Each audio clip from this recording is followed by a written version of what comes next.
Valley, Tucson, an Arizona Lotus Corporation radio station. Stream us on your cell, laptop, desktop, or tablet at KFMA.com. You want it? You got it. Reality radio done right. No nonsense, real and raw, just like you like it. He's corrupt, he's inexperienced, and he lies. Broadcasting from a broom closet in the Arizona Lotus Studios, it's Beef Vegan Presents.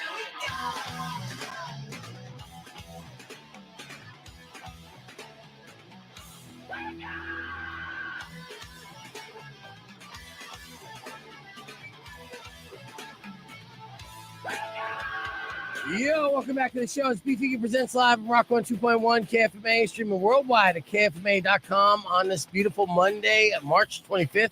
Good morning, Weirdo. Good morning. Good morning, Tucson. Thank you guys for tuning into the show. We got a huge broadcast lined up today.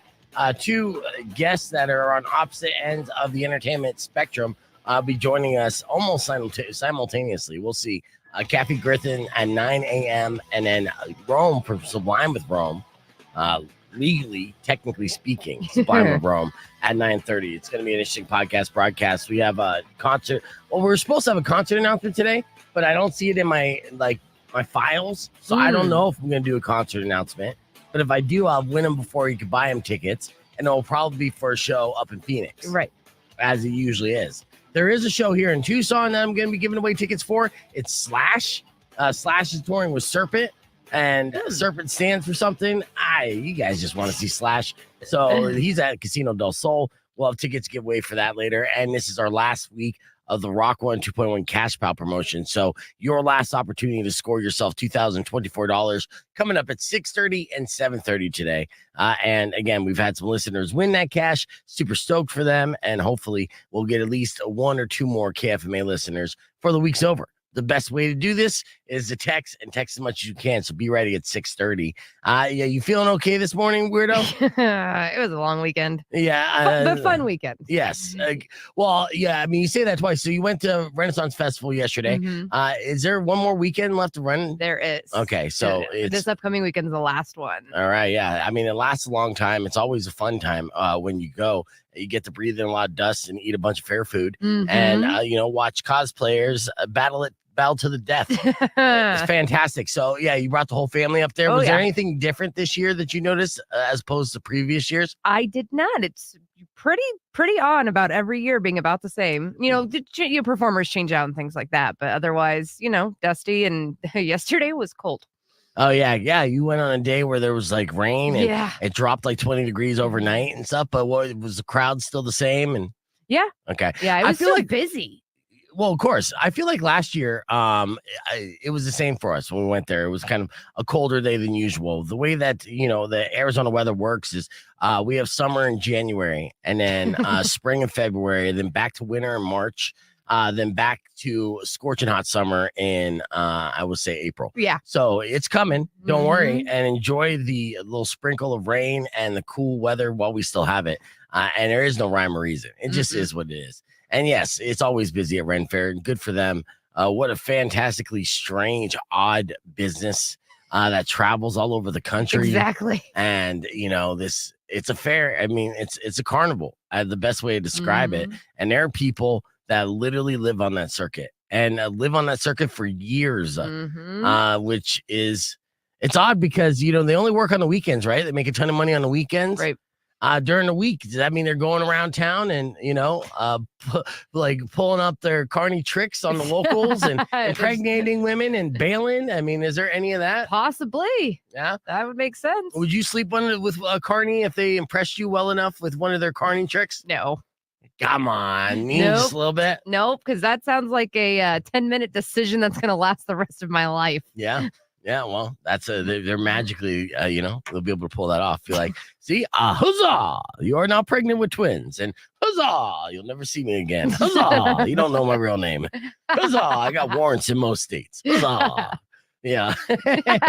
That's essentially, I mean, it's always a fallback plan of mine once life goes to hell because, I'm like a barker. I could be a carnival barker. I could do those things. I mean, I was called up on stage last time. They saw that I have carny in me. Yes. I got generational carny blood. And, right now, I still have technically a 9 to 5, so I'm fine with that. But if the floor falls out, then I'm packing up everything I own and basically a bandana, tying that into a bow, adding it to a stick, and hopping on that carny bandwagon. Good times. Eating emo legs. Oh, I did finally have a turkey leg for the first time ever like that. It's not a turkey leg, though. There's still a lot of cartilage, right? Yes. So is emu. So you really are holding on to that. Yeah, I was told from insiders, and that's enough for me. And honestly, until I see a turkey leg that has that much cartilage that the Ren Fair turkey legs do, then I'm gonna be convinced that it's emu. And I've had emu before.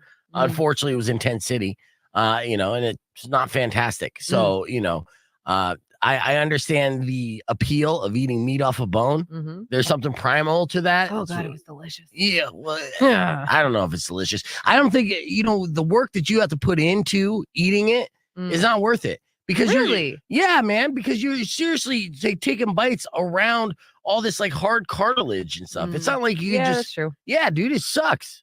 Like, can we finally admit this? Like, I'm glad that you had it. You put the bone in your mouth. That's great. You're one of the best, I'm sure. But, it's all that cartilage. You're taking a bite and you're like, picking it off. And, you can't just take a clean bite straight to the bone. Yeah, you know what, though? I did use a piece of it to as a little toothpick when I was done, though. That's disgusting. It's a cartilage toothpick, which is, it is disgusting. It's kind of here. I got a story. If you want to start off on a bad note, okay. There was a man who got hit by a train, and this is like by Sacramento. And so he got hit by a train, right? And he's like dying. His leg is severed.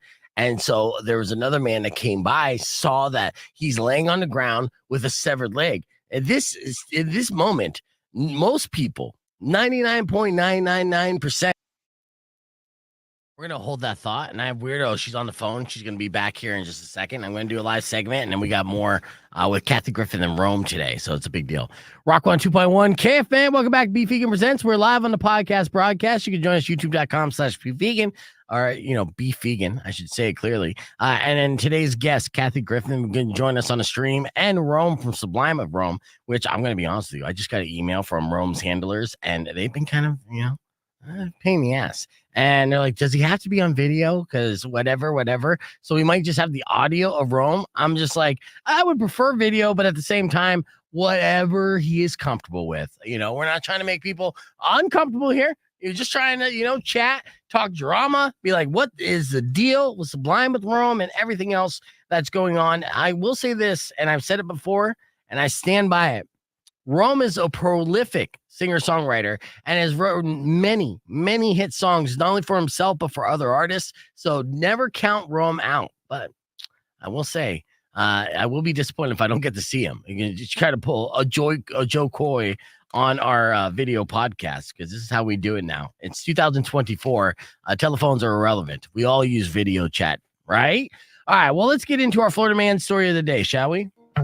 Florida man, catch an alligator in the trash can. If you can't do it, no one can. Come on now, Florida man. I'm gonna double up with two quick stories of Florida Man, because Florida Man, they like to kind of project and predict, or let those around them be able to predict what their actions are going to be based off the, different, say, vanity plates or T-shirts they decide to wear that day. I'll give you an example. There's a video online of a motorcyclist with a Will Run license plate.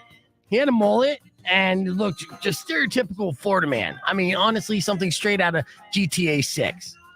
Well, there was one day he was on the highway, cruising down the road with Will Run as his license plate and speeding. Cops saw this. They attempted to pull over the man, but true to his license plate, he ran. And, eventually they did catch up with the man with the mullet. Has a fantastic mugshot that I'll show on the podcast broadcast. And he was arrested for evading police. But at the end of the day, he advertised it on his license plate. And it was no surprise to anyone, especially those who were filming the high-speed chase on the Florida highway. And my other Florida Man story that I want to share with you is a Florida man who had great instincts and no foresight to see that it was going to be a bad day. And he chose the appropriate shirt for that. See, he was arrested on a warrant last week. And according to his booking photo at the time, He was wearing a shirt that said, "Due to unfortunate circumstances, I'm here." And truer words could never have been predicted on a t-shirt better than this Florida man who decided to wear it on a day that he would be apprehended on his warrant, coincidentally. So those two stories are actual factual Florida cases from our Florida man. And I just wanted to just, shed some light on it. All right, now that we have that song out of the way, we're going to hit the reset and get ready for our podcast broadcast with Kathy Griffin and Rome. All next, Beef Vegan Presents. You keep it right here. Join us, youtube.com/beefvegan. Perfect timing. All right. So we do have Weirdo in the building and get her going. Let's see. And good morning, everybody joining us on the stream. Now, I know that I interrupted that cannibal leg story, so let's please continue that, and we'll be back with more live. Would call for authorities, help, or assist the man to try to prevent him from dying right there. No. The one person that came across this man lying there with his severed leg decided to pick up the severed leg and start eating it. Whoa. Yes, this is a story that legitimately happened this weekend, and it was off the Wasco Amtrak station on Friday. They identified the 27-year-old that was involved in this. Happened around 8 a.m. Deputies responded to the report of a pedestrian that was struck by a train. Deputies learned that the 27-year-old in question removed evidence, a leg, from the scene. And then was found without incident on multiple outstanding warrants for taking evidence from the scene. When they found him, he was eating the leg. Ooh. Yeah, and he wasn't even on bath salts. The incident's under investigation. This is Bakersfield, California. You can Google it if you don't believe me. It does seem unbelievable, but it is a legit story. And my point is, still probably tasted better than the emu leg from Ren Fair. I'm just saying, less cartilage in that, and probably more tender. So yeah. Maybe that guy was like, "Oh, it's like ye old days. I'm eating that day." I love how you took a cannibal story to prove your point. Same thing. Too much cartilage. Yeah, sure. He was using some of it to pick the meat out of his teeth, like a toothpick, but a little 2-in-1 doesn't make it better. All right, we got a great show lined up for you today, so let's get things moving. Again, we got that keyword at 6:30. Your morning moron's going to be coming up after, we'll say, MCR. Welcome to the Black Parade. We'll do one quick song. Back with your morning moron right after this. It's Rock 102.1 KFMA. You know the name of the show. Let's go. All right, so now we're back, and I just got another email saying Rome might be potentially late. So that's fine. Okay. Again, but I'm just like, woo-hoo. I am not, I was going to ask you, what was the deal with the whole fallout with Sublime? I understand. I'm starting to get it. I'm starting to comprehend what might potentially be an issue or two. You know what I'm saying? What in the flying fuck, dude? All right. All right, we're going to be talking with Kathy here in a little bit, and it looks like Todd got the flu, and probably, you better hope it's a flu, but you're in Florida, so there's all different types of funk that could have potentially been happening there, so, hopefully you feel better there, Todd, and sorry about that, but that usually happens when you get back from vacation. I will show you a clip of Spears and Ali's debut in Bar Rescue. We shared this, and Aaron mentioned it, or I'm sorry, not Aaron, who mentioned it. I'll pull it up. Oh yeah, Ken. Ken mentioned it. So, and shout out Ken. So let's see. I'm gonna pull this up. I shared it on my Twitter in case you didn't see it. A good old Tapper. Tapper got some radio hosts from ESPN Radio, and they're big sports bar guys. They do remotes at sports bars all the time. Oh, I'm sorry. That's other radio stations that have salespeople that actually sell remotes. All right. Or I don't know. They have testicles and they're into sports. So yes, of course they've gone to a sports bar. Well, there's in Bar Rescue, they're tapped as the sports bar experts. And, I don't disagree with that. I love all the Spears questions, invasive questions, while he's flirting with this bartender. So we get to see Spears's game, the first person. It's nice. You're like, all right, Spears, look at you. Spit, son. Spit. And then you're like, hey, they called us in because we're experts, right? I think they cut that part out, but let's check this out. I have two great recon guys from ESPN Radio. These guys do remotes in sports bars all the time. They live in sports bars. So I thought they were great recon guys to come in, give us an overall scope of the place. Sure. I'm going to have them come in, but I'm not going to let them eat that food. I'll go in before they eat it because I think we agreed, Jen, they cannot eat that food. Absolutely not. What do you want to say? This right here? Yeah. Are we ready to get some drinks started, guys? Yeah. So what do you got on drafts? We have no draft tonight. It's just me bottled. No drafts? Why not? Our walk-in has been down for a little bit, so we can't serve draft. How long has it been down? A month. A month? A month. I'm just the bartender. No draft beer. That's because of the walk-in issue again. How is that acceptable to Kathy? It's not. Yeah. Kathy is visibly upset. Yeah. Look at the pain in her eyes. Yes, your walk-in's been down for over a month. You got to get that fixed in the draft beer. And I don't know where exactly that was shot. So if you know, let me know in the comments. But congratulations to Spears and Ali and some, little national love from Bar Rescue, which is still a thing. Yeah. Well, and there's somebody like, okay, so I have done reality shows before where Yes, they you have. like trying to like pose this like natural. It is the most awkward thing because you're being followed by like 3 different cameras. They're trying to get all the different angles and they're like, yeah, just go in and just have a conversation. Act like this is like normal. And it's like, this is weird. Yes. Yeah. It's so odd. All right. Well, yeah. So if you know what the location was for that Bar Rescue shot with Spears and Ali, let us know in the comments. Please welcome our guest. We got an icon radio, joining us audio and video on the stream. KFMA, and this is Tucson. Great. Fox Theater 43. Great. I'll write it down and slip it over to you. I got you right here, actually, right now, Kathy. And we're going to be good morning. Hey, guys, can you hear me? Yes, absolutely. My name is Beef Vegan. This is Weirdo. And I promise you, we're normal people. So don't be weirded out by our strange radio names. Hi there. I'm very excited to have you on. And thank you so much for joining us. So this is our podcast broadcast. So what we're going to do is we're going to go back and forth from on air to on the stream for a few minutes as we catch up. Okay. Because we have so many things to cover and, of course, promote your show at Fox Theater. We're excited that you're coming to Tucson. Me too. And congratulations for, being on the road and for everything, really. I mean, these last 6 years. I'm telling you, man, it's been brutal. I'm so happy to be back to work. I can't even tell you. Yeah, and being back able to fly commercially because she was banned from flying. Fly list. No fly list. Yeah. And the Interpol list overseas. Yeah. So wow. And how long did that last? 2 months. Just 2 months. Okay. But that's 2 months. Was it like, did COVID happen? It canceled my tour. I was, in the middle of a 50-city tour. And the second 25 cities I couldn't do because of being on the no-fly list. Wow. That's insane. So it ended up costing you a ton of money on that.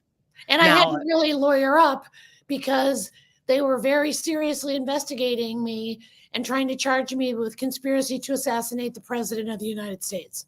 Right. Yeah, for that infamous photo that was in a national publication. Oh, yeah. Yeah, if you're doing it, you didn't keep the secret very well. No, I didn't. I figure if you go for the king, you got to cut him off at the head. Yes, exactly. Metaphorically speaking. Right. I know. People don't get metaphors nowadays. They're very literal people. Now, when you fly, you're not on the no-fly list, but is TSA, are they paid in the ass that you were on the no-fly list? Do you get searched like extra hard? And I get searched every time. I'm convinced there's something on my driver's license or passport or whatever. But the scariest one was when I was right after the Trump photo came out 6.5 years ago. I couldn't work here because I was too toxic and blacklisted and all that stuff. And so nobody would book me. And all the theaters got bomb threats and death threats if they tried to book me. So I actually don't blame the theaters. But I was able to tour overseas. And I was on the Interpol list. So every airport that I went to, they would stop me and take my phone and my passport. And they just go away for an indeterminate amount of time. And you don't know when they're coming back. So like when I was stopped at the airport in Singapore, I had a show at 7:00 that night. And I'm trying to explain to the Singaporean, authorities, hey, I got gay guys and ladies waiting for me in the theater. Let's go. Let's chop. Let's move this terrorist thing along. And they didn't quite appreciate my sense of humor. So you're like, I was in the waiting room. The gay mafia is waiting. Yeah, come on. Yeah. And meanwhile, they're just like, oh, you're wrong, Kathy Griffin. We do not have gay people in Singapore. It's illegal to be gay in Singapore. So, as a matter of fact, I'm actually joking because I wouldn't even say I have gay people waiting for me because that would have put them in danger. But what's funny is in Singapore, especially, the gay guys who showed up were so flamboyant that that's kind of their like middle finger to the authorities. But they did have someone from the government in the back of the theater during my show, making sure I said nothing against the Singaporean government. And I said, oh, don't worry. I only make fun of my own president. Yeah. You're not trying to get banned on every continent, you know? Oh, and by the way, let me just say, you know, that picture scandal was such BS because I've been a stand-up comic. I'm 63. I've been doing this for decades. I've made fun of every president, Democrat or Republican, doesn't matter. That's called punching up. If you can't make fun of the president in your comic, then who the heck can you make fun of? So I still believe in being able to make fun of the president and powerful people. I'm in a feud with Elon Musk because I like to go for the most powerful guys. Nice. Yeah. Your feud with Elon Musk. Tell me how this started. Oh, this is awesome. Okay, so it was the night before the midterm elections, and I was bored. So I go on Twitter. So whenever I'm bored, I go, how can I stir up some trouble? So I go on Twitter right after he bought it, and I changed my username from Kathy Griffin to Elon Musk.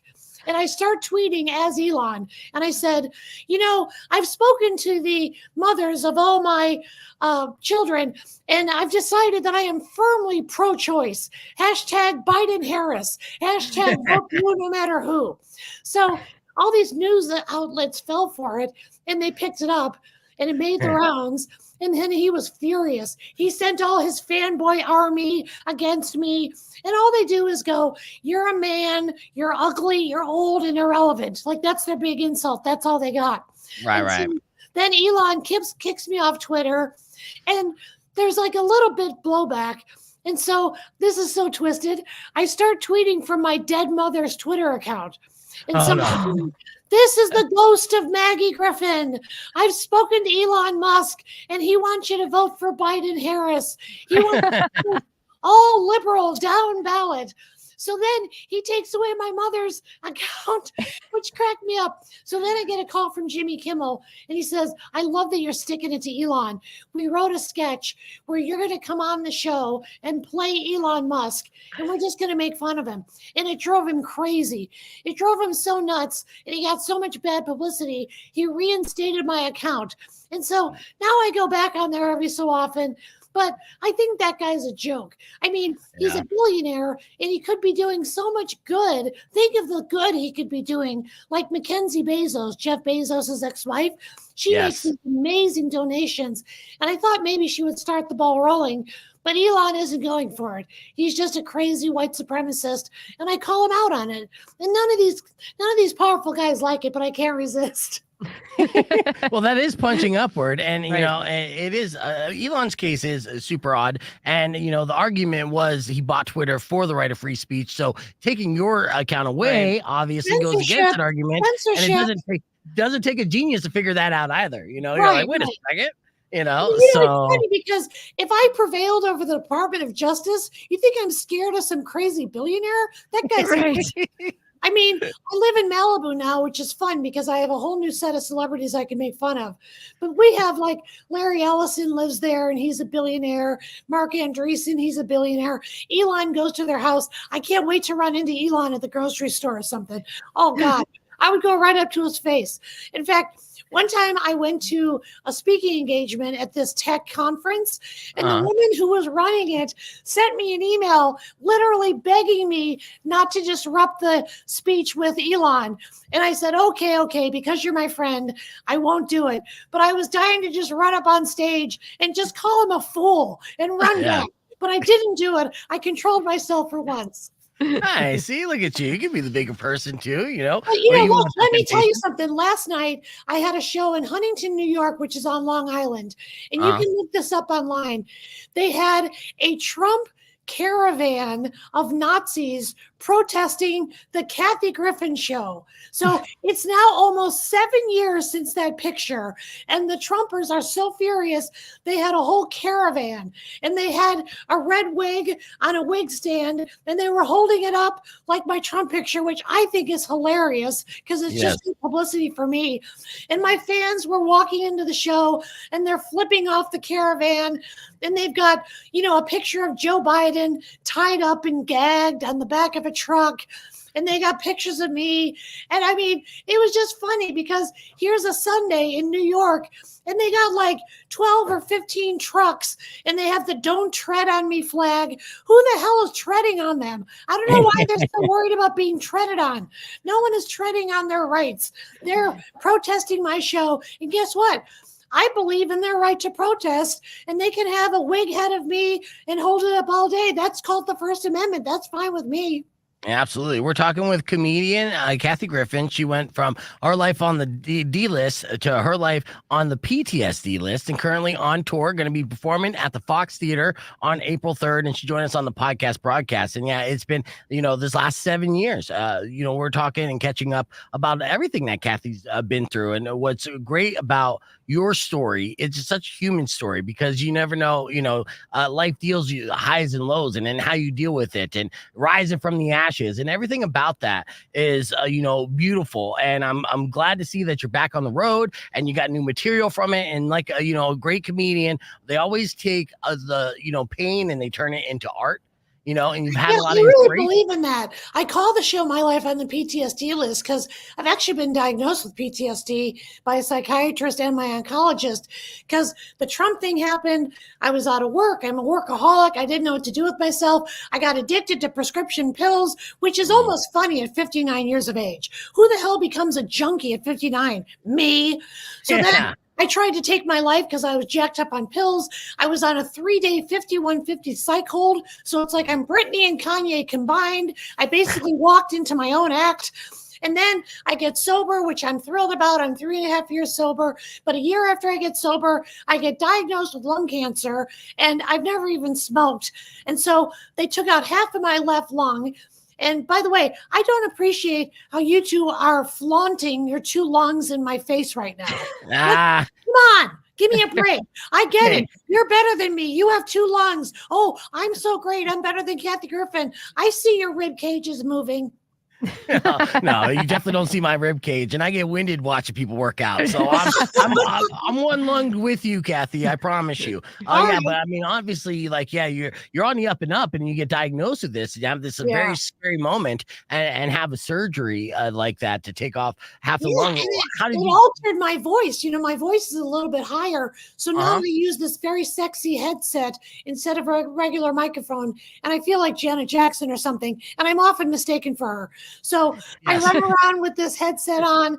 I make fun of all the treatments that I'm getting for PTSD, acupuncture and cupping, Kundalini yoga. I don't even know who Kundalini is. I don't understand any of it. But if it helps me feel better and get to the stage, I'll do anything. I love it. And it's therapeutic for sure. But that's the one thing that, as a stand-up comedian, they can take away other things, but they can't take away your ability to create and perform. And that's, honestly been the lifeline, because 100%. Because look, I'm still a little scary in my own industry. I don't have a TV special yet. I would love to do another stand-up special. I'm in the freaking Guinness Book of World Records. I've done more TV specials than any comic, male or female, living or dead, but I haven't done one in 10 long years, and I'm so ready. So I think this tour will be helpful in that way, and every show is different. And by the way, I'll be making fun of Tucson right to your faces. So get ready. Yes. I know you. Yes. I know a Cheese Crisp. I know Carrie Lake. I know Kirsten Cinema. You got a lot of good, juicy crazies I can make fun of out there. Yes, we do. We're the Florida of the West, and we definitely give you tons of material. Absolutely. I love it. with comedy specials, there's streaming services all over the place. I'll pick up streaming services. You ever think about just releasing a comedy special on Twitter to stream? You know, I don't know about Twitter. Elon would be pretty pissed off, but you know, who knows? I put my life on the D list on my TikTok, and kids discover, which I find is hilarious because they think it's like a new show or something. But eventually, one of the streamers will probably give me a special, and if not, I did a movie called Kathy Griffin: A Hell of a Story, and that is on Amazon, and you can see it for free. And I made that one all by myself. So that was 6 years ago. It really covered in its entirety the Trump thing, and it has a real lot of documentary footage too. So it got really good reviews. It got the best reviews of my career. And so maybe something like that will happen again. We'll see. Yeah, well, it's a fascinating story from beginning to end, and the way that you tell stories has always been, so entertaining. Obviously, you made an entire career out of being a storyteller, and you just have nothing but inspiration to take this and turn it into a work of comedic art. Kathy Griffin is going to be performing April 3rd for the My Life on the PTSD List at Fox Theater, foxtheater.com for more ticket information. If you want to see Kathy live, we're going to continue the conversation on the podcast broadcast and wrap things up. Kathy, on the FM side, I'd like to thank you for taking time to talk with us, and I'm very excited about rise from the ashes and you like overcoming all these obstacles in your life and becoming a stronger person for it. It's very noticeable, and I don't know you personally, but I'm proud of the journey that you've continued to be on and overcome. Oh, thanks. I really, really appreciate it, and I can't wait to hit the stage at the Uptown. Excellent. Well, the Uptown is not the venue. It's Fox. Oh my God, I'm so sorry. I'm doing so many cities. I get confused. She just had a spinal tap moment. It is okay. It's my PTSD. It's my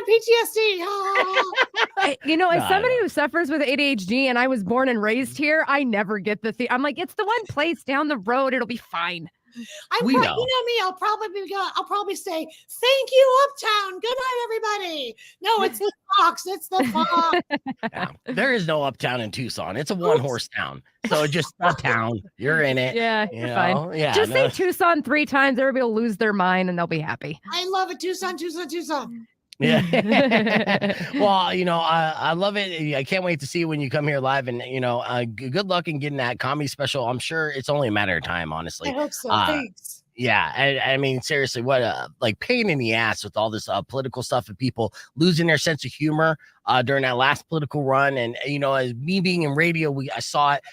My colleagues saw it coming from a mile away because we had this person that my entire life was a punchline. Right. And then you said anything, even not political, just remotely funny, punching up towards a billionaire playboy. And then you started getting these angry calls. And that was from people who were loyal listeners to like an alternative station. I'm like, what the fuck is going on, man? No, people are very, they're very passionate, and they love Trump and they love Elon.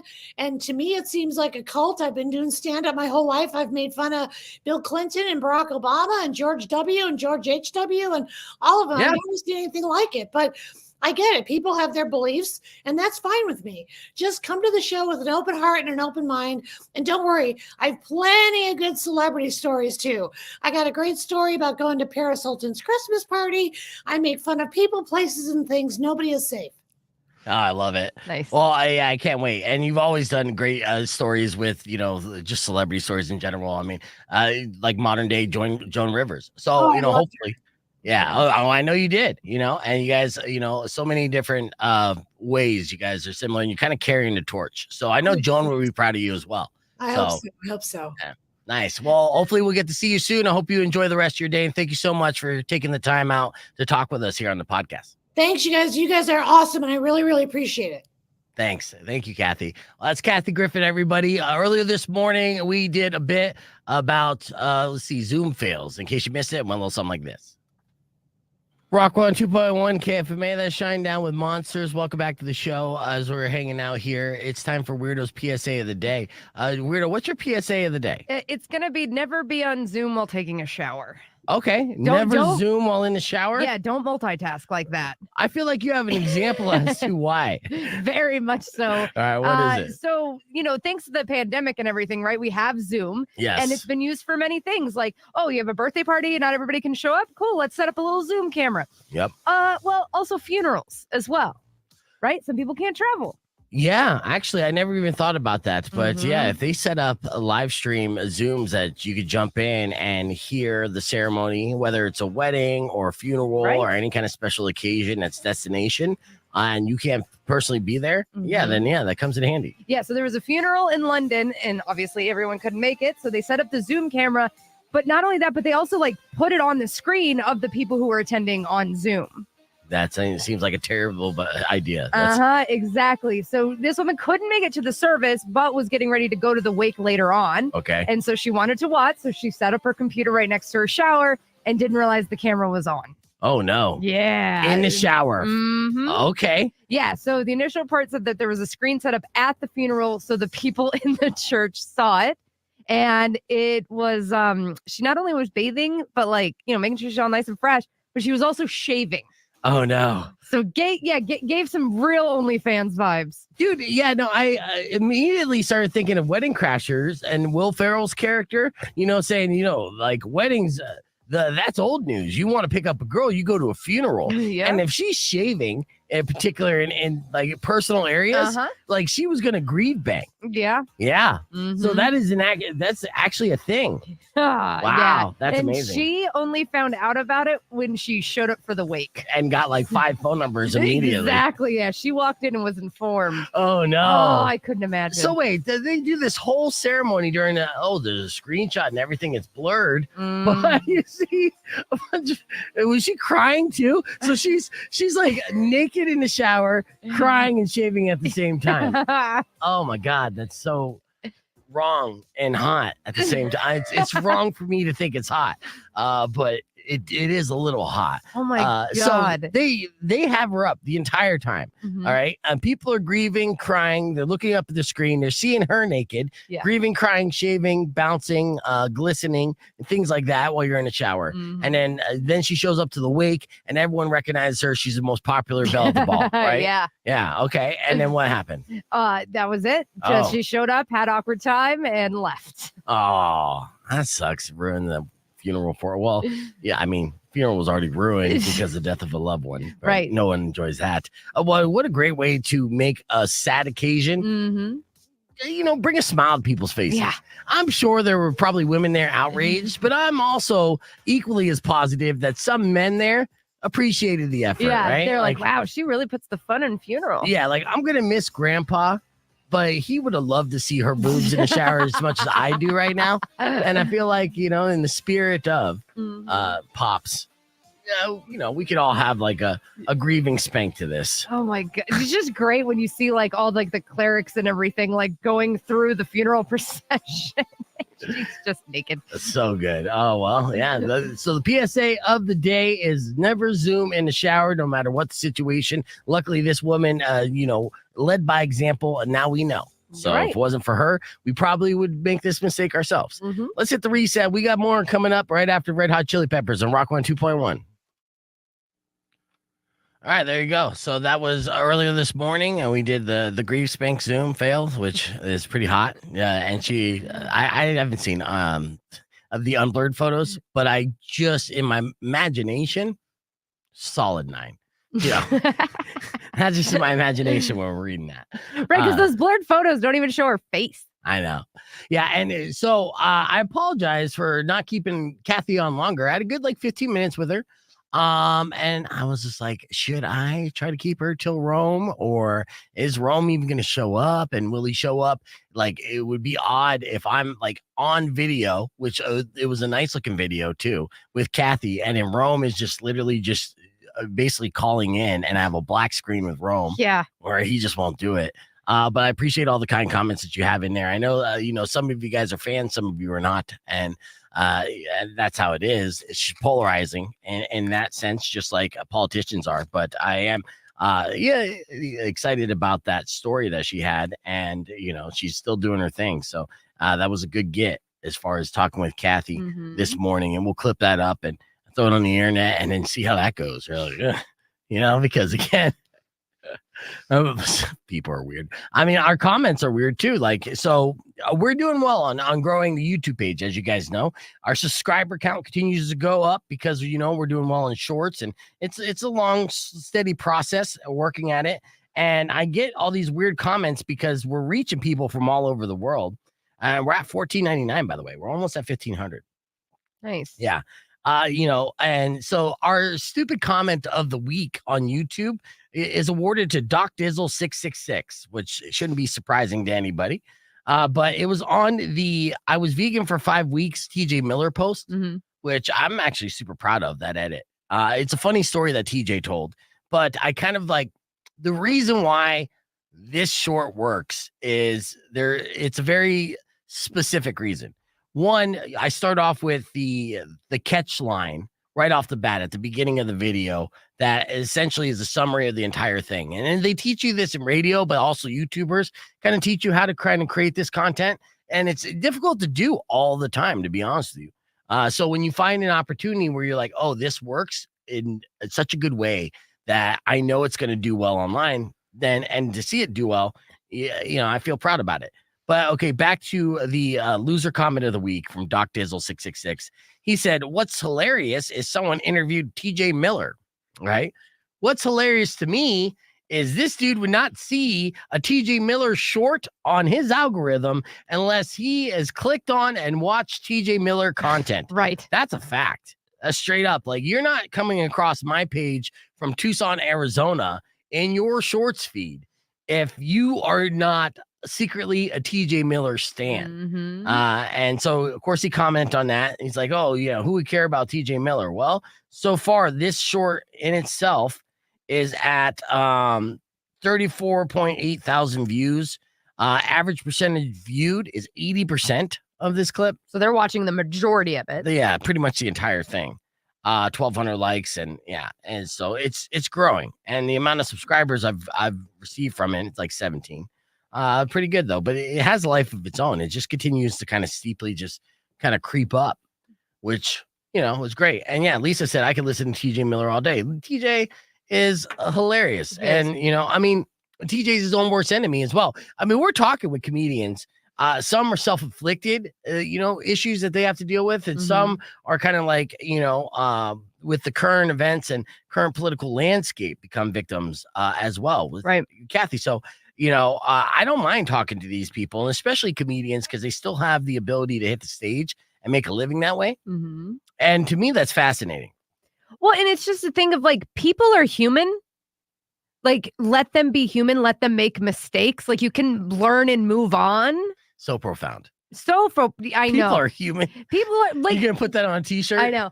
Well, it's just like, yes, they have a platform, and you do expect some kind of decorum, but at the same time, that's a lot of pressure. Yeah. Well, yeah. Like, you're gonna slip up, you're gonna mess up. Yeah.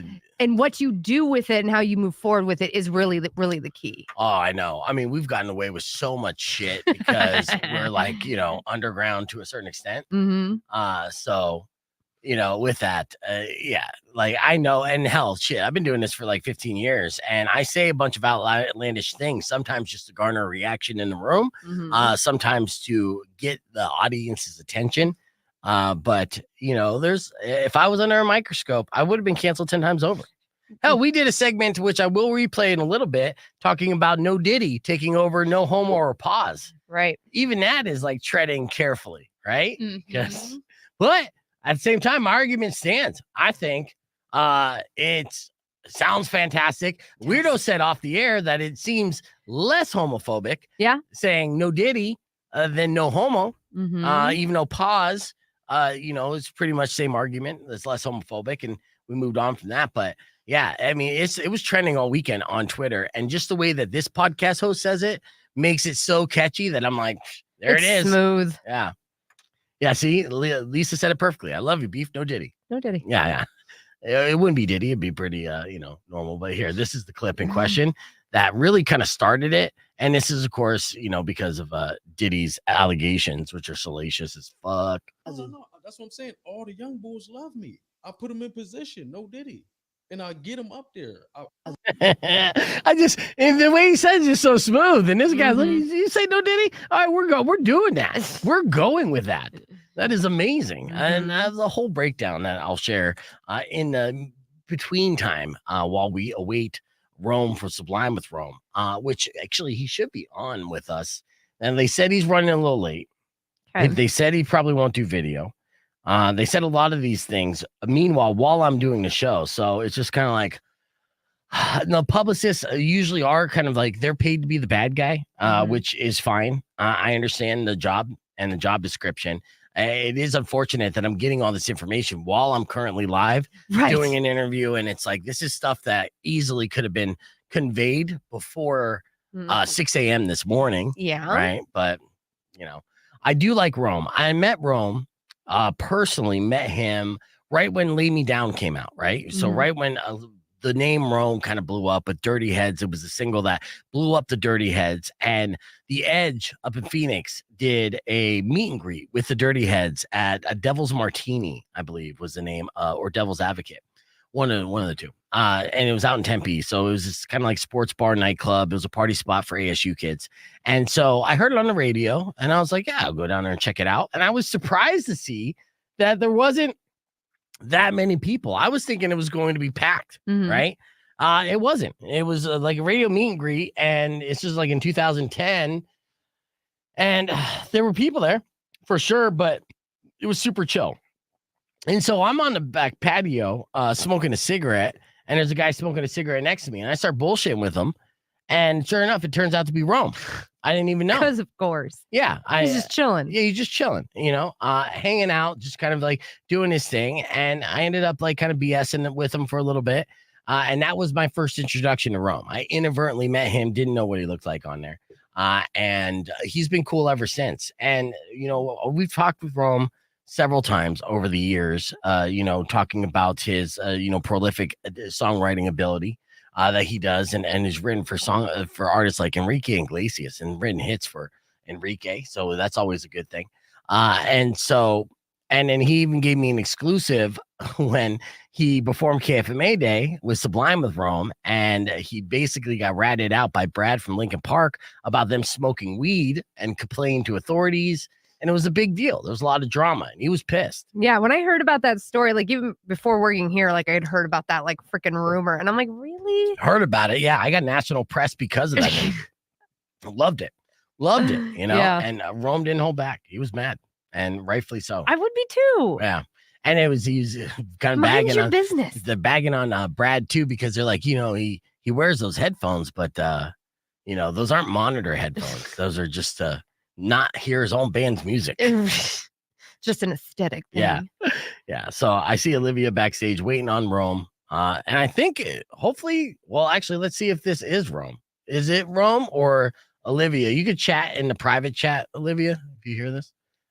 And let me know if it's Rome ready or whatnot. Rock on 2x1 KFMA. Welcome back to Beef Vegan Presents. That's Kaleo. Way down we go. I'm going to be speaking with Rome from Sublime with Rome, who's performing at the Pima County Fair here on a broadcast here shortly. And so he'll be on in a second.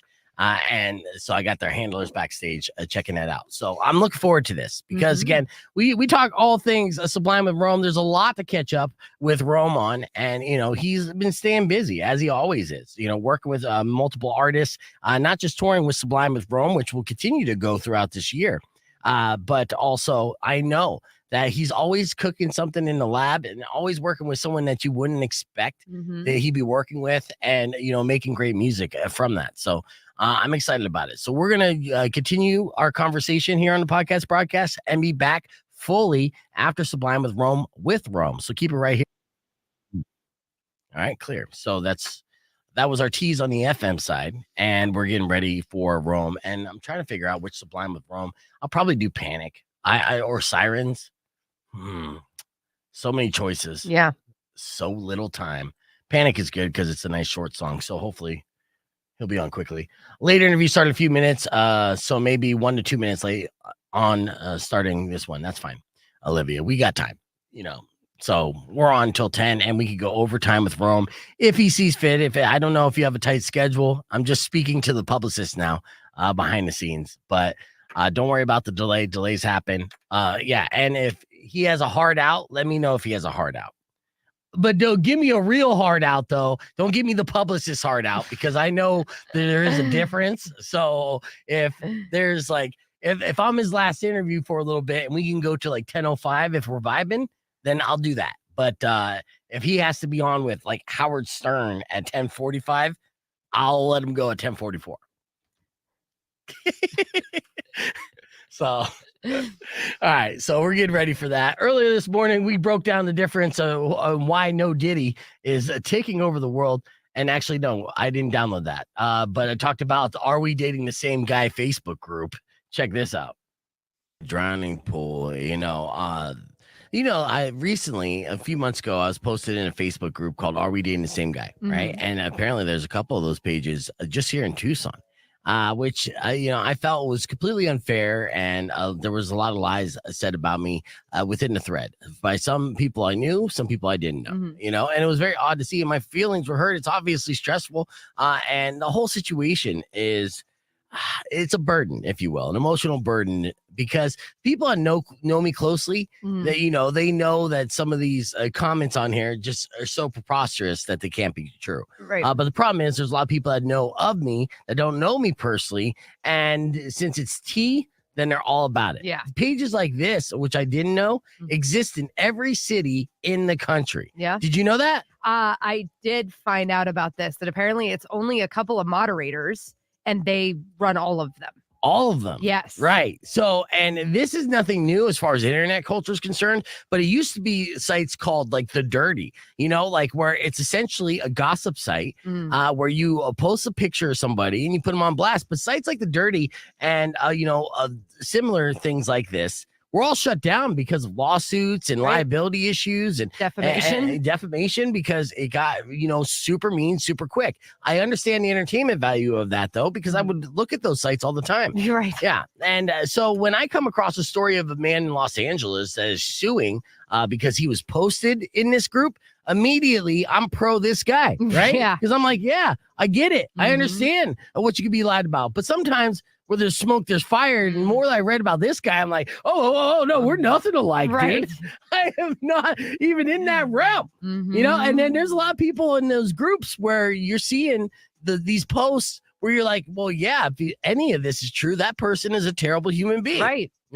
But unfortunately, I'm lumped in with those terrible human beings. Yeah. So this is coming out of Los Angeles. There's a man named Stuart Lucas Murray, and he's suing a group of women over negative social media posts that he calls false and defamatory, and I'm sure they are. Now, the problem is he's suing, he has about 10 defendants so far that he's suing in this.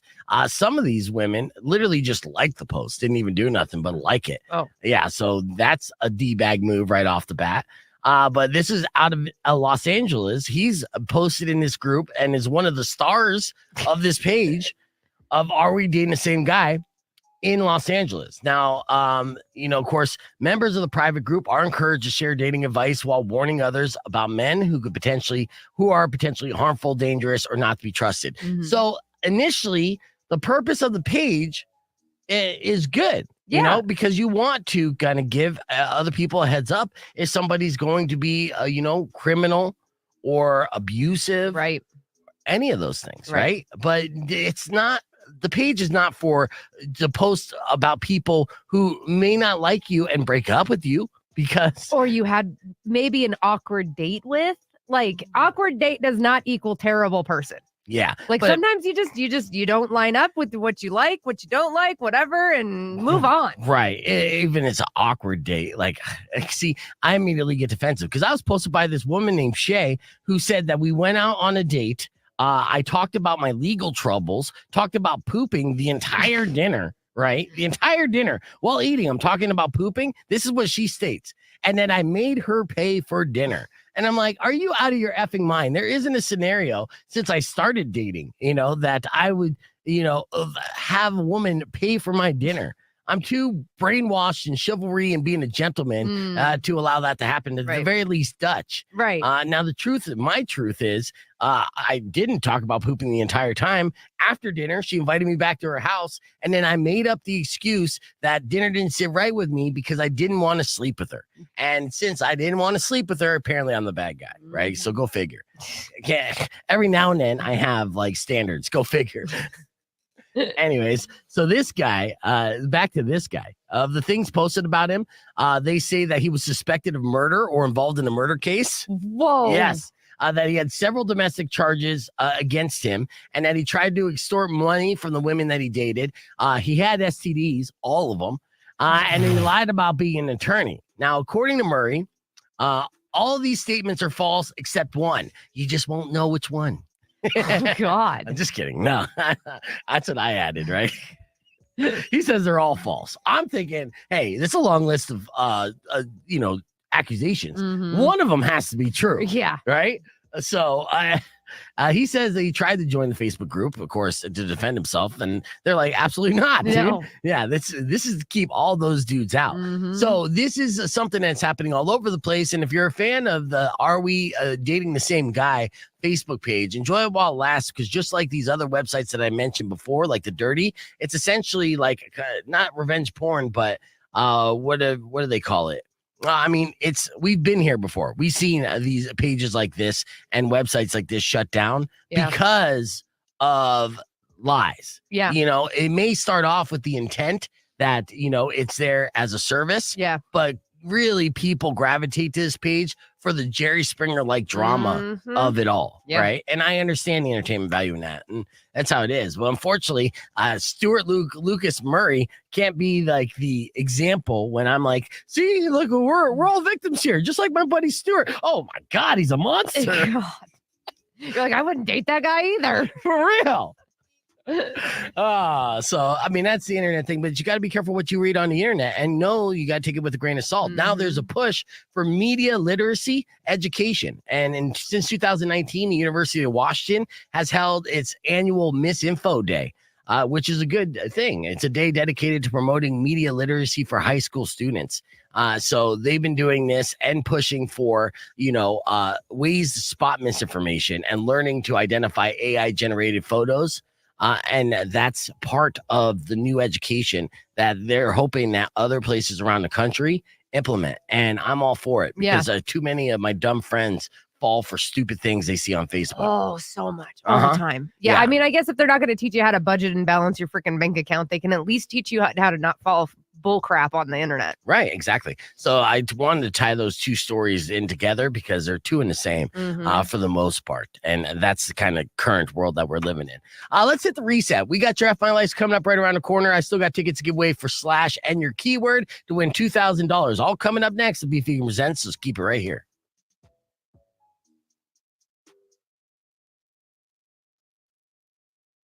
To get on the link. Oh shit! Sorry, I saw the backup number. All right, Yeah. let me call it. All right, I'll see you in a second. All right, so I just got off the phone with Rome. He called me. He's like, "Sorry about that, man." I'm like, "Yeah, cool. You got me on the link, though, bro. I gotta get you on the radio, not on my cell phone." But now I just locked in your number, so just another one on the list. There we go. Yep. All right, let's get on the air here.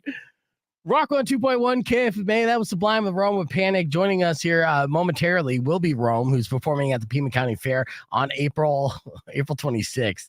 And I just had Rome call my cell phone as the backup line, but he's going to be joining us on the podcast broadcast stream here in just a moment. And I'm excited to hear and see Rome live at the Pima County Fair again. Now, those VIP tickets, they sold out long ago, almost immediately for both Chevelle and Sublime with Rome because Tucson is thirsty for some live music action. Hell yeah. But that doesn't mean that you can't go, because really admission to this concert is just getting the fair ticket. And then not only can you enjoy all the food and all the rides, but then you get also bundle up and watch Rome and Sublime with Rome hit the stage for free, basically. And it's going to be a fantastic time, as always. And it's the perfect time of year in April when the Pima County Fair does their thing in full effect. So still waiting on Rome.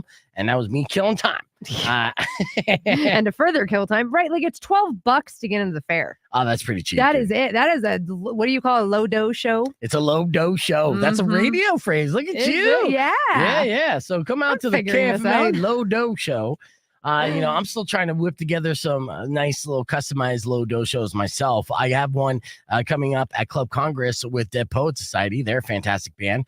So you got to definitely check that out at the KFMA concert calendar, kfma.com. And then hopefully Ron will be able to figure this out here shortly, and then we'll get him on the stream. And we'll be able to catch up with him and what he's been working on, because of course this year has been a monumental year for Sublime fans. It was announced that Sublime was going to be participating at Coachella, and now that's just Sublime. That's not Sublime with Rome. Sublime with Rome continues though, and continues on. And we want to know, obviously what's the plan for the foreseeable future, and not only for Sublime with Rome, but Rome as an artist and a songwriter, because he's honestly been one of the best here in the past decade, working with the likes of Dirty Heads and you name it. And like I said, Enrique Iglesias, there's a bunch of different artists on there that he has worked with. But yeah, he'll figure it out here soon. Now, this segment is brought to you by marijuana. Rome might be on it, and it's a possibility. So those links get confusing. I get it, man. I get it. There we go. All right, so let's get him on. Thought about that. Joining us, there we go, live on the stream. We got the one, the only Rome. Good morning, brother. Good morning. How's it going, guys? Good, dude. It's good to see you again. Thank you for joining us on the stream too. Where are we at? Like, what room are you in right now that you're joining us from? My daughter's closet. Hey, sometimes that's what you gotta do. It's like a real small closet. Let me see this. Walls. But it's the only space I have. I have 3 kids, man. If I could take over everything. Right. Yeah. I bet, dude. Yeah. So, I mean, it's a nice setup though that you have there. And, hey, it works for me. Yeah. And you're constantly, this is basically your lab then, where you're cooking up tunes. This is where I make everything. Everything you've ever heard or seen from me is pretty much made. Yeah. So every new song from Rome, you're coming out of the closet. Pretty much. Yeah. He's like under the stairs like Harry Potter. Like yeah, dude, I know. I tell my wife all the time, I'm like, one of these days I'm gonna make that studio that I want to make. And she's like, just do it. Well, what's the acoustic? I don't like working with contractors, man. It takes too long, it's too expensive. But I have this garage that I've been meaning to turn into like a thing. Now that I'm like getting more into like video content, I'm kind of excited. Yeah. Have you been editing your videos yourself too? I've been noticing that on social media. You've been I got help from my brother. He's always done my stuff though. God bless him. But I edit a lot of them. But like when I'm in a pinch and stuff, I'll send him over to my bro, and because he kind of runs my social media with me in tandem. I mean, no one can just run social media now. You could tell when someone does that. But yeah, I'm just because I like to put out a lot of content, and I need help. Like if I want to be like a good husband and a good dad and also a good content guy, I gotta I need some fucking help, So. Yeah, dude, it is more than just a full-time job. You're juggling multiple full-time jobs. Yeah, so there's not enough hours in a day. Dude, when you get to do what you love, you can't complain about that shit. Yeah. You know what I mean? Like if I want to complain about how hard I have to work to do this, then I should just get a job for someone else, which is no slight. That's all good. Because for real, sometimes I'm like, God, it would just be cool to just hang out on Saturday and Sunday, hang my shit up and be like, I ain't working. Don't hit the phone, Yeah. But that's not what it is, being a creative, doing what you love. Right, yeah, and then you gotta squeeze in tour schedules there too, and with 3 kids, I mean, I get it, and you're doing not only a Sublime and Rome tours, which we're gonna see you on April 26th here at Pima County Fair, which we're excited about, but you also tour with Duddy. The last time you were in town, I think, was the acoustic show that you did with Duddy from the Dirty Heads. Yeah, so you still put together and work on that, and yeah. So what is your calendar year looking like? And tell me what the deal is with Sublime and Rome, because look, you've been Sublime and Rome longer than Sublime was Sublime, and you guys put out a lot of songs. I mean, that's just facts, dude. It's been over a decade that you guys, that as a brand in front of thousands of people, millions at this point, right? So pretty wild. Yeah. So, I mean, at what point are you just going to be like, okay, yeah, I'm just going to not do that anymore, right? Because it is a part of your DNA at this point.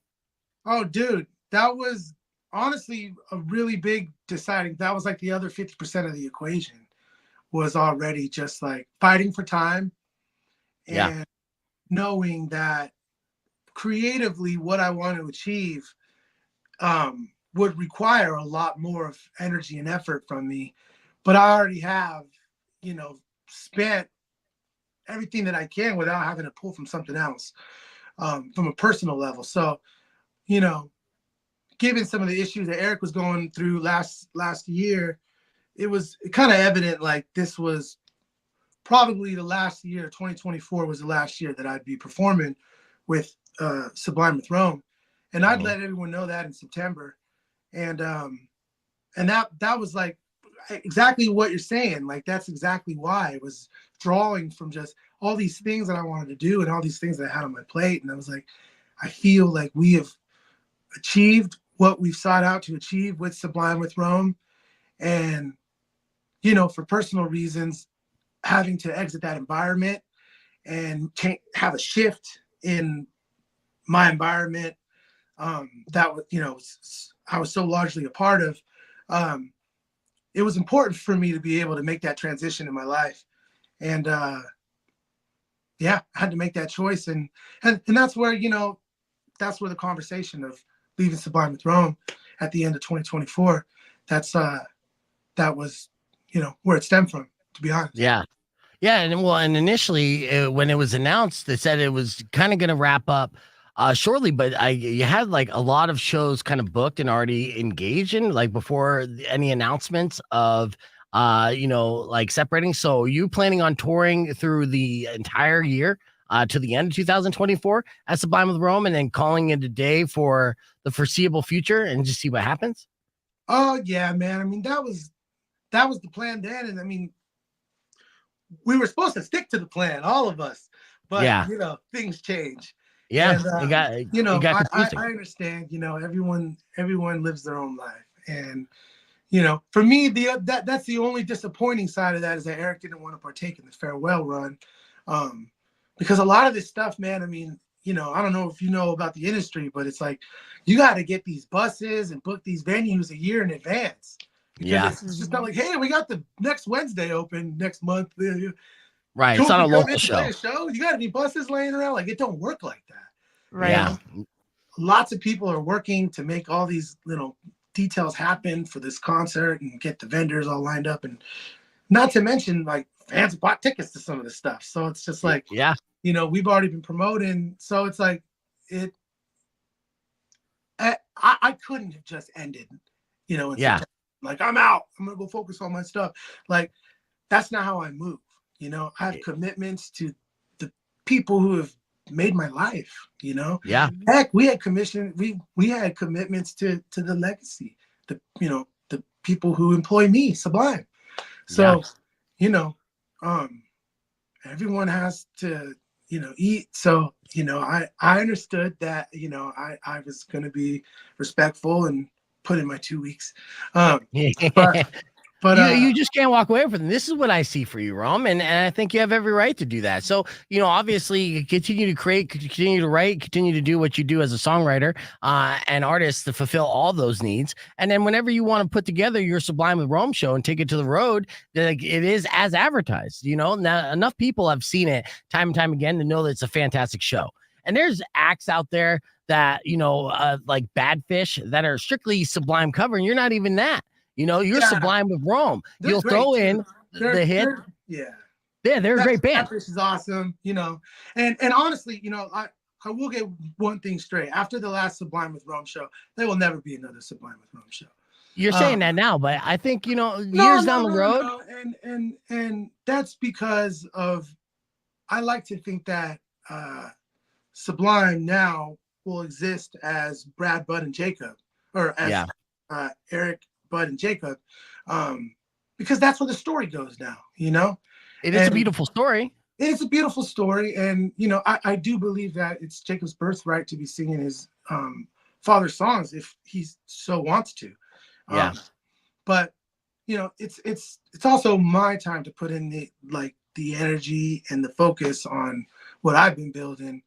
And I mean, obviously, never say never, right? Anything's possible. But right, just from me personally, I will always be proud of what we've done together, the music we've written, still, like, even at my solo shows, I'd love to be able to play a Sublime song or two, and then or Sublime with Rome one in there as well.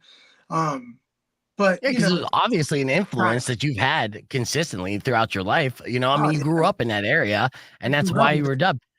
I don't see it as tarnishing a legacy or even disrespectful, depending on, like how it's laid out in the future. But I do get, also you wanting to step aside to let Jacob carry the mantle for his dad, and it's his birthright.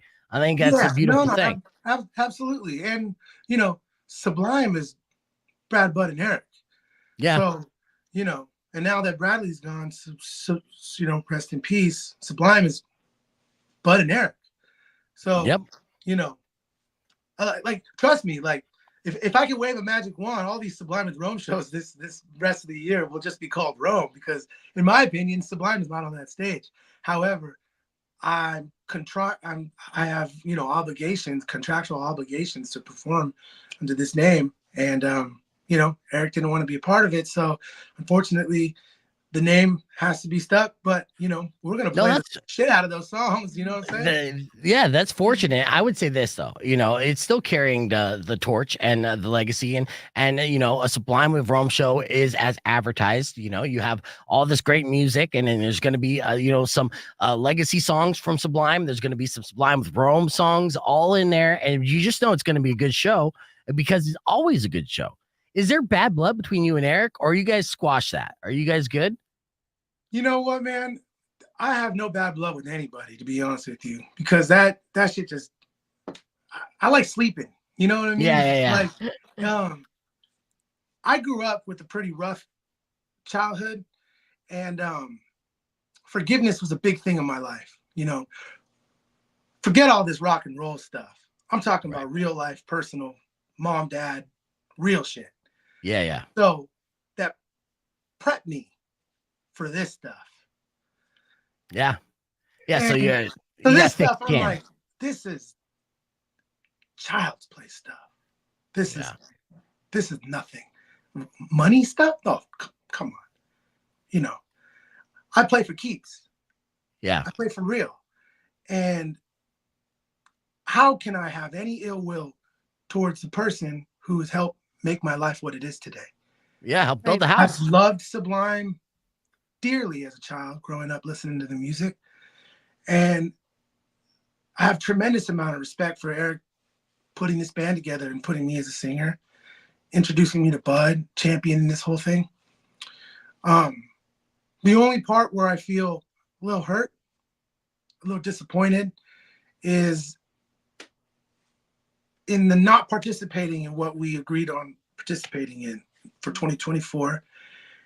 And like, I don't even care about finding out about Brad or about, Jacob and Bud and Eric, like putting the band together online. I don't care about that shit. It's rock and roll stuff. That happens all the time. Right. My thing is just like, I wish for the sake of the fans and for the story that we could have just done something so special.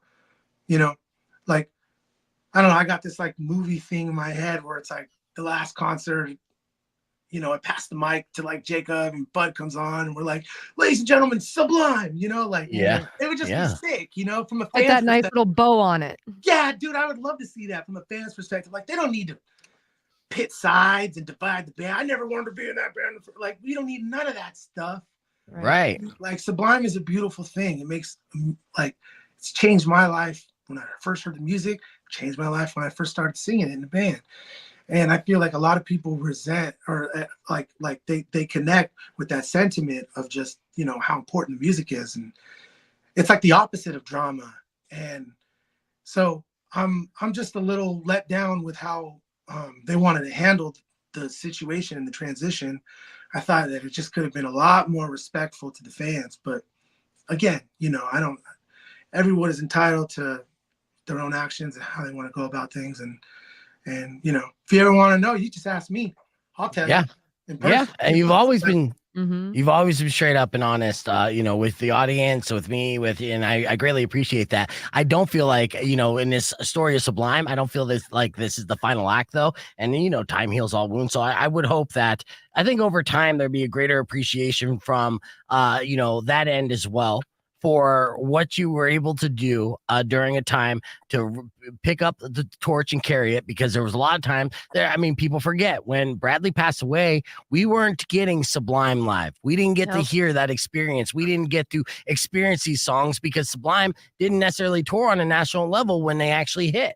And so to be able to do that for the very first time, like Sublime with Rome was the first live Sublime experience for most of Sublime fans. Period. Right? And you're talking a whole generation. And so you did a service. You did a service to those fans. You're a part of that family. And, you know, families fight sometimes. Families fall out. But at the end of the day, they're still family. And I really hope that there is that kind of like, you know, end of the day reconciling, and you bring it all together and make that super, like a super Sublime. You know what I mean? There's no reason for that not to be the case. So. Well, you know, I like to think that, you know, everyone's in good spirits, and, you know, in a perfect world, I like to think that Eric's taking this time and really getting his health in order and that mental clarity in order to be able to just perform his ass off for, you know, with Jake and Bud, and you know, it's the right thing, you know. Jacob wants to sing for his dad's band, you know, I'm like, dude, go kill that shit, you know. We talked on the phone a couple weeks ago, and, you know, we were just like going over everything. And I told him, I'm like, I got nothing but appreciation for your father and for the music he's created. You know, it's been a huge thing in my life. And I think it's rad that you want to do your dad's songs justice and, you know, take them and step up and do it, you know. So I think they're going to be good. I think they're going to kill it. I think everything's going to be good. And, you know, I'd like to hopefully be invited to the show and check it out one day, you know? Oh, I know you will. In the meantime, you're going to be able to see Sublime with Rome live at the Pima County Fair on April 26th. We'll do a couple minutes overtime with Rome and then let him go on the podcast broadcast. You can join us youtube.com/bevegan. Rome, I always appreciate you, brother. Stick around. We got a couple more minutes. And then, well, see you soon. I look forward to hanging out with you. All right, so that was a wrap on the FM side, which I hit the dump a couple times on you. So okay, I wasn't sure. I was like, are we podcasting? Or are we? That's all right. We get comfortable. We go a little bit of both. We go back and forth, and you know. And a lot of our P1 listeners love it. Like, a cuss word slipped in. We're like, we know. Yeah, it's okay. Right. We need at least 14 people to complain to the FCC, and it's not going to happen. Yeah, they're homies. Yeah, but I do appreciate you. You know, like taking the time and open it up with us, because, you know, I get it. In the meantime, I know that you're working on a lot of projects and stuff. So what can we look out for as far as music from you beyond the tour that you got going on right now? Oh man, I'll be dropping some new music pretty much throughout the rest of the year. Probably starting in summer. I'm just like finishing up all this stuff that I've been working on. During the pandemic, it was like really the only time that Sublime with Rome had like stopped touring. So like I had all this time to like kind of just do me, which was weird, because like usually when I'm off the road with Sublime, I'll spend some time with like family, and then I'll get back into like recording sessions with other artists, and produce and write for them. But you know, as you guys know, like the pandemic, nobody was doing none of that shit. So it's like I was just at home, and I turned on the camera, started streaming, started connecting with fans. They started like asking me about solo music, and I was like, shit, I don't think I really have any. And then so I started putting together stuff, which is like what I just put out, Forever. And in that time I put together the Rome and Duddy album with Duddy, and it was just such a rad time for like me creatively to like start to just get outside of what I've been doing for a while, you know, songwriting and producing for other artists, and then touring and writing for Sublime with Rome. And here this whole new thing came about where it was just about like me and like shit that I wanted to do. And man, it was just a lot of fun. So after this year, you know, when everything started kind of going down, it was like, dude, this is like that sign where I'm like, I gotta like put my energy into this thing that I'm creating, because all signs are pointing towards that. Yeah. Well, I mean, you always been a massive talent from day one, you know? So continue to get your music out there. That's 100% you is something that I know a lot of fans are going to be excited about. And I am one of those fans. So yeah, the content, the streaming and your social media has been fire. So keep that up and keep doing that. And real quick, before we let you go, what's a list of some of the artists that you worked on and produced? Because it's always like a fascinating list of artists you're writing songs with and for, you know? Oh man. Well, man, it's been crazy. I've done records with like Jewel. I've done records with like Jennifer Lopez, Jason Derulo, Enrique Iglesias, Run DMC, Blues Traveler. Which one has been like the most trippiest that you're like, I really never thought this would happen? Yeah. That you've worked with?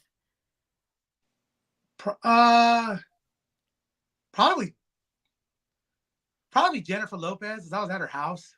Yeah, and it was like right during her divorce from Mark Anthony, so there was like boxes everywhere. We're like walking over boxes to get to the studio, and so it was just like that was like a kind of like a all right. I'm in this like super ritzy neighborhood, and I've never been there, and I was just like mega mansion. Yeah, mega mansion with divorced moving boxes. Dude, I'm just like here to like write a song, you know, and I'm just like, oh man. Pinch yourself moment.